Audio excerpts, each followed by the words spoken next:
My beautiful partner, who goes by the name Torches, is a big fan of D&D, tabletop games, and wizardry in general.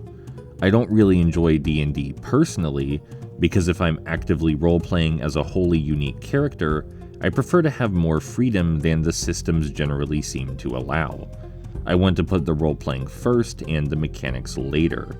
That said, there are D&D video games, and one such game is D&D Online, which is an MMORPG which adapts the 3.5 rule set for its gameplay.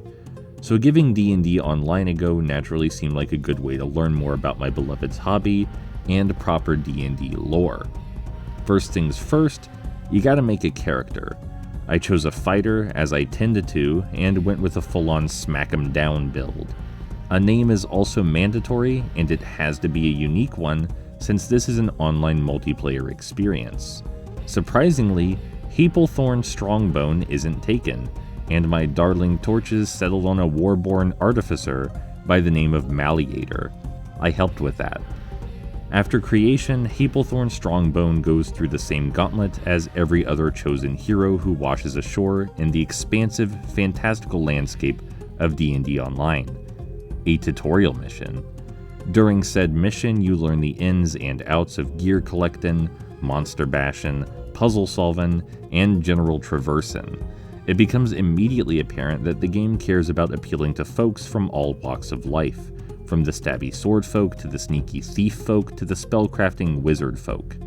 There are mechanics in all the early dungeons to illustrate the various playstyles, their eccentricities, and their validity.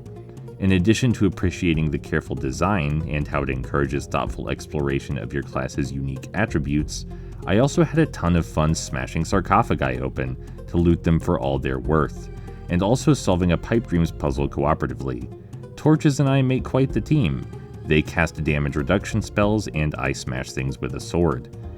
Even this early on, the game makes no great effort to hide its impressive mechanical depth or scope, and in fact tries to entice you toward it.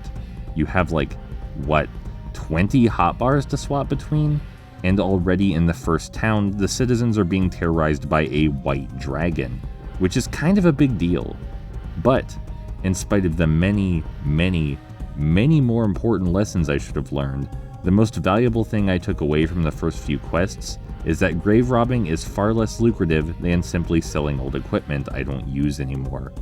Torches did inform me that my new tower shield would inhibit my casting abilities, because apparently there's a stat that accounts for how your equipment could encumber movement during spellcasting, and that's wild to me, in a good way.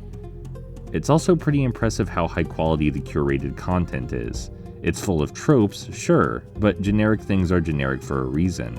People like them. It is a little funny how the village of Korthos has, at minimum, 8 world-ending threats happening simultaneously, but the character motivations and overarching threads are all reasonable enough. The game keeps firing more and more of it your way, too.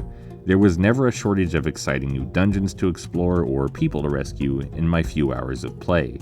It helps that the game world was just so fun to explore, with plenty of vistas and shorelines and little crannies full of enemies and secrets. Some of those secrets are really cool loot, like curative capes that I can use to heal my wounds when I inevitably run straight through a hallway of traps without paying any mind to my surroundings.